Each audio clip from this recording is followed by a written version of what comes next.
నమస్కారం. జై శ్రీరామ్. ఇంటర్నెట్ మొత్తం బంగ్లాదేశ్, బంగ్లాదేశ్, బంగ్లాదేశ్ ఇదైతే చాలా ట్రెండ్ అవుతుంది.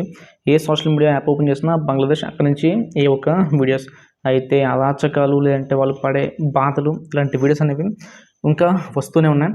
ఇప్పటికీ దీపు చంద్రదాస్ని అత్యంత కిరాతకంగా, అత్యంత క్రూరంగా చంపేసి 1 వీక్ ఎబోవ్ అయితే అవుతుంది. కానీ ఇంకా చాలామంది దీని మీద అయితే స్పందించలేదు. ఇప్పటికీ వారం పైన అయితే అవుతుంది. ఈ విషయం అయితే గుర్తుపెట్టుకోండి. వీడియో మధ్యలో మళ్ళీ ఒకసారి దీని గురించి మాట్లాడదాం. బంగ్లాదేశ్లో 1947 అంటే పార్టీషన్ టైంలో హిందువులు 30 నుంచి 28 to 30% అయితే ఉండేవారు. కానీ 2025 ప్రస్తుతం అక్కడ ఉన్న హిందూ పాపులేషన్ వచ్చేసి 6 to 7%, అంటే నియర్లీ 20% అబోవ్ హిందూ పాపులేషన్ అనేది బంగ్లాదేశ్లో అయితే మాయమైపోయింది. మాయమైపోయిందని చెప్పడం కన్నా మాయం చేశారని అయితే చెప్పడం కరెక్ట్గా ఉంటుంది. బంగ్లాదేశ్లో హిందువులు అయితే మైనార్టీలు, అక్కడ మెజారిటీలు అందరికీ తెలిసిందే ముస్లింలు. వాళ్ళైతే ఈ మైనార్టీలని అత్యంత దారుణంగా అయితే మాయం చేశారు. సో హిందువులైతే చాలామంది ఏంటంటే భయపడి ఇండియాకి అయితే వచ్చేసారు. అది ఇల్లీగల్గాను, లీగల్గాను. చాలామంది అక్కడ బంగ్లాదేశ్లో బతకలేక ఇండియాకి అయితే వచ్చేసారు. కానీ బంగ్లాదేశ్లోనే మతం మార్చుకోలేక, సొంత పుట్టి పెరిగిన ఊరిని వదిలి వెళ్ళలేక ఎంతోమంది అయితే అక్కడ చనిపోయారు. అలాగే ఇంకెంతోమంది రేప్ చేయబడ్డారు అనమాట.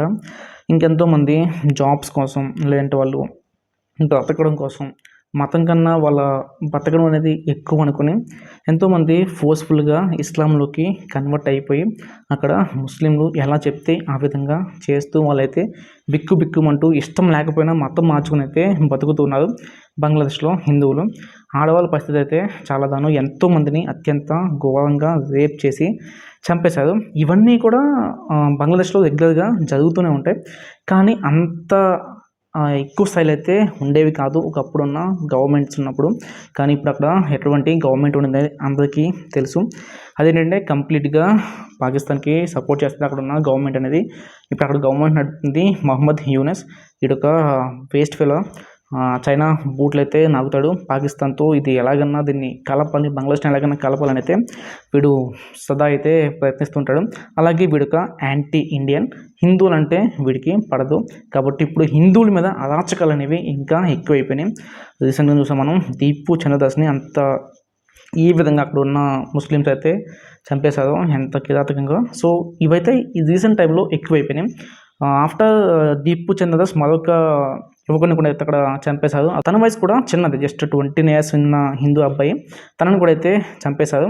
కానీ దానికి ఉన్న రీజన్స్ వేదని అయితే చెప్తున్నారు. ఎందుకంటే తను ఒక రౌడీ షీటర్. అందుకనే తను ఏదో నైట్ టైం ఇంటికి వెళ్ళి ఎవరింటికి వెళ్ళి గొడవ చేస్తుంటే ఆ గొడవలో భాగంగా తనని చంపేసినట్టయితే చెప్తున్నారు.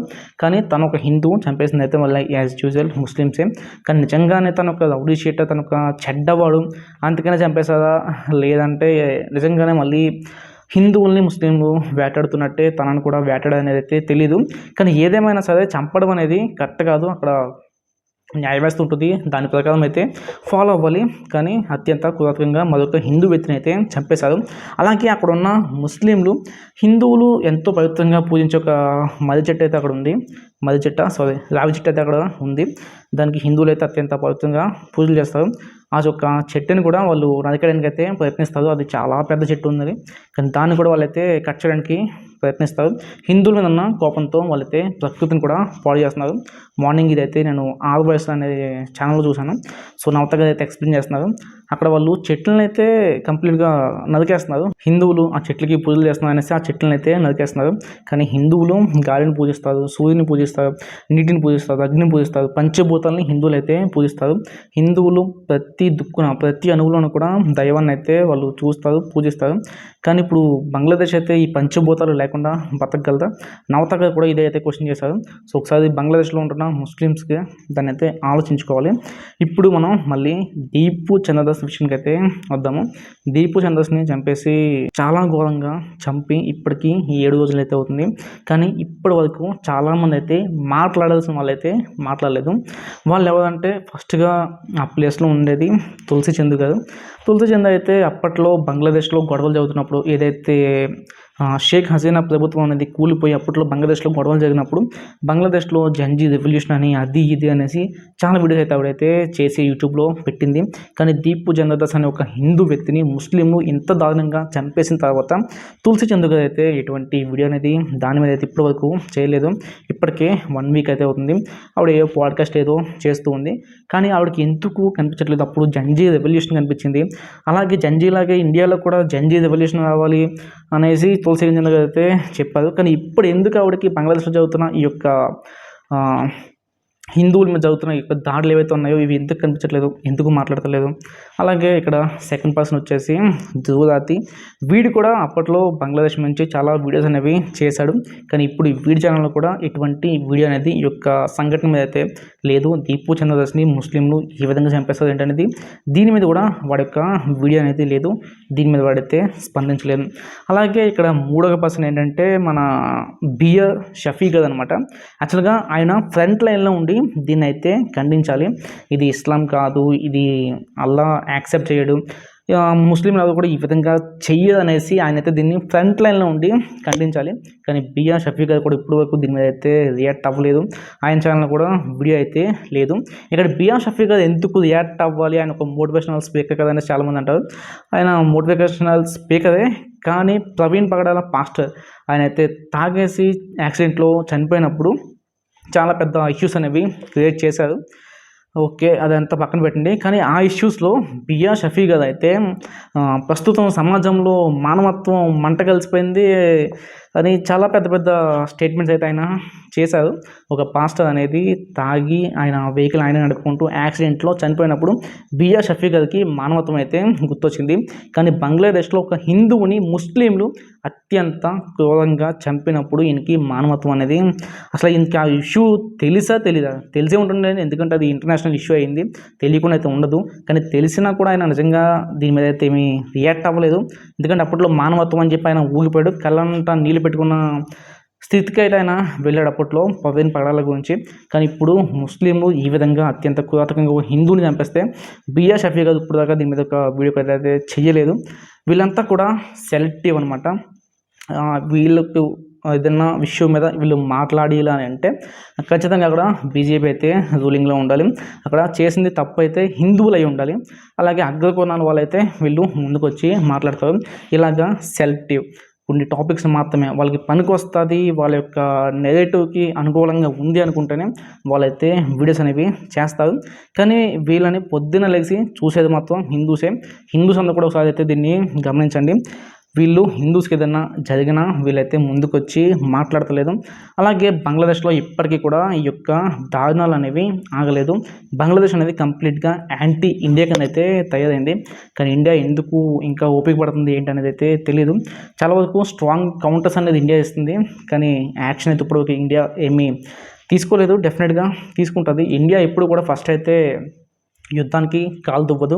ఒకవేళ ఇండియా అయినా కనుక ముందుగా యుద్ధానికి కాలు దువ్వితే ప్రపంచపటం ఈ విధంగా అయితే ఉండదేమో, అది వేరేలాగైతే ఉంటుంది. కానీ బంగ్లాదేశ్లో హిందువుల పరిస్థితి అనేది అత్యంత దారుణంగా ఉంది. సేమ్ ఇది కూడా మనకి పాకిస్తాన్లో కూడా ఇదే విధంగా అయితే హిందువుల పరిస్థితి అనేది ఉంటుంది. అక్కడ వాళ్ళు ప్రాణాలు అరచేతిలో పెట్టుకుని వాళ్ళ యొక్క మతాన్ని వదలలేక వాళ్ళ ప్రాణాలను అయితే చాలామంది వదిలేస్తున్నారు. కానీ మన దేశంలో ఎంతోమంది చిన్న చిన్న బిస్కెట్ల కోసం, రైస్ బ్యాగుల కోసం తల్లి లాంటి సనాతన ధర్మాన్ని వదిలేసి పరాయి మతాల వరకు అయితే వెళ్ళిపోతున్నారు. వాళ్ళందరూ కూడా ఒకసారి వీళ్ళని చూసి అయితే సిగ్గు తెచ్చుకోండి. ఇప్పటికైనా సరే చూడండి, మీరు ఎటువంటి సమాజంలో మనమైతే బతుకుతాం అనేది తెలుసుకోవాలి. ఇప్పటికైనా సరే ఆ సెక్యులరిజం అనే దుప్పటినైతే తీసి పక్కనెట్టండి. ఇక్కడ సెక్యులర్ మీరు నేనే, కానీ మూడవడైతే సెక్యులర్ కాదు. నువ్వు నేను సెక్యులర్గా ఉండడం వల్ల ఏమీ రాదు. సెక్యులరిజం అంటే అందరూ దాన్ని అయితే పాటించాలి. వాళ్ళకి లేనిది మనకెందుకు? ఒక్కసారి అయితే మీరు మీ యొక్క కళ్ళని తెరిచి చూడండి, మీ చుట్టూ ఏం జరుగుతుందో. మీరు అనుకోవచ్చు ఇది ఎక్కడో బయట జరుగుతుంది కదా, నా దగ్గర కాదు కదా అనేసి. ఎంతో దూరం అయితే లేదు, వచ్చేస్తుంది. మీరు కనుక ఇదే నిద్ర మొత్తాన్ని కంటిన్యూ చేస్తే అత్యంత త్వరలోనే ఇటువంటి పరిస్థితులు అనేవి ఇండియాలో కూడా అయితే మొదలవుతాయి. ఇప్పటికే మన పండుగలను అయితే చేసుకోనివ్వదు. మన పండుగల మీద రాళ్ళు వేయడం, మనం అయితే మైకులు పెట్టుకుంటానికి వీలు ఉండదు. దేవి నవరాత్రులు, వినాయక నవరాత్రుల్లో మనం సాంగ్స్ పెట్టుకోవడానికి ఉండదు. సో ఇప్పటికే మన ఇండియాలో చాలా వరకు మనం అయితే ఫేస్ చేస్తున్నాం. మనం ఇండియాలో మెజారిటీలుగా ఉంటూనే ఇన్నైతే ఫేస్ చేస్తున్నాం. ఒక్కసారి ఊహించుకోండి, ఇండియాలో మనం గనక మైనారిటీలు అయితే పరిస్థితి ఏంటనేది ఊహించుకోండి. ఇప్పుడు బంగ్లాదేశ్ నుంచి, పాకిస్తాన్ నుంచి, వేరే వేరే కంట్రీస్ నుంచి ఆ హిందువులు ఎలాగోలాగా లీగల్గానో ఇల్లీగల్గానో ఇండియాకి వచ్చి బతకొచ్చు, వాళ్ళకి ఇండియా అనేది ఉంది. కానీ రేపొద్దున మీకు కానీ నాకు కానీ ఇటువంటి పరిస్థితి వస్తే మనకి వేరే కంట్రీ అనేది, ఒక హిందూ కంట్రీ అనేది లేదు ఈ యొక్క భూప్రపంచం మీద. సో అదైతే మనం గమనించుకోవాలి. సో మీరు దీనికోసం వెళ్ళి ఏమో పెద్ద పెద్ద యుద్ధాలు గట్టా ఏమీ చేసేక్కర్లేదు. కొంచెం సోషల్ అవేర్నెస్ అయితే ఉండాలి. అసలు మన చుట్టూ ఏం జరుగుతుంది, మనం ఎవరిని నమ్ముతున్నాం, ఎవరిని బాయి అంటున్నాం, ఇవన్నీ కూడా మనం అయితే గమనించుకుంటూ అవేర్నెస్గా ఉండాలి. ఏదైనా డౌట్ వస్తే డెఫినెట్గా కంప్లైంట్ అయితే చెయ్యాలి. అది పోలీస్ స్టేషన్లో అయితే పోలీస్ స్టేషన్లో, లేదా ఎక్కడైతే మీకు ఎక్కడికి వెళ్తే ఈ యొక్క ప్రాబ్లం అనేది సార్ట్ అవుతుంది అనిపిస్తే వాళ్ళకి డెఫినెట్గా ఇన్ఫార్మ్ అనేది చేయాలి. మీకు ఏదైనా తప్పుగా అనిపిస్తే, తేడాగా అనిపిస్తే ఈ యొక్క అవేర్నెస్ అయితే ఉండాలి. అలాగే కన్వర్షన్స్కి కూడా వీలైనంత దూరంగా ఉండాలి. కుదిరితే వాళ్ళని స్వధర్మంలోకి కన్వర్ట్ చేయండి. మీరే వాళ్ళని స్వధర్మంలోకి కన్వర్ట్ చేయాలి తప్ప మీరైతే కన్వర్ట్ అవ్వకూడదు. ఎందుకంటే తల్లి లాంటి సనాతన ధర్మాన్ని వదిలేసి ఎడాది మతాలు వెళ్ళాల్సిన అవసరం అనేది మనకి లేదు. ఇప్పటికైనా సరే బంగ్లాదేశ్లో, పాకిస్తాన్లో ఏం జరుగుతుంది అనేది తెలుసుకోండి. మీరు కూడా మీ యొక్క వాయిస్ని అయితే రేస్ చేయండి, అవేర్నెస్ని అయితే క్రియేట్ చేయండి జనాల్లో. సో ఈ వీడియోకైతే ఇంతే. ఎవరైనా సరే సెలెక్టివ్గా వాళ్ళ యొక్క నెరేషన్స్ని మీ మీద రుద్దుతుంటే వాళ్ళకైతే దూరంగా ఉండండి. కుదిరితే వాళ్ళ ఛానల్స్ని అయితే అన్సబ్స్క్రైబ్ చేసుకోండి. ఏదైనా వాళ్ళు జర్నలిజం అంటూ ముందుకు వస్తే, జర్నలిజం అనేది అన్నింటిలోనే ఉండాలి. హిందువులకైతే మేము మాట్లాడము, వేరే మతాల వాళ్ళకైతే మేము మాట్లాడతాం అనేది అదైతే జర్నలిజం కాదు. అలాంటి వాళ్ళకి దూరంగా ఉండండి. మీ యొక్క వాయిస్ని అయితే ఇప్పుడైనా రేస్ చేయండి. లేదంటే ఈ ప్రమాదం అనేది మనకి అంత దూరం అయితే లేదు, ఇది మనం గమనించుకోవాలి. సో ఈ వీడియోకి అయితే ఇంతే. వీడియో ఎలా అనిపించింది ఏంటంటే కింద కామెంట్ సెక్షన్లో డెఫినెట్గా కామెంట్ చేయండి. వీడియోని కుదిరితే నలుగురికి అయితే షేర్ చేయండి, ఇది వాళ్ళకి కూడా హెల్ప్ అవుతుంది. సో అందరికీ కూడా ఈ యొక్క ఇష్యూస్ మీద అయితే అవేర్నెస్ అనేది తీసుకురావాలి.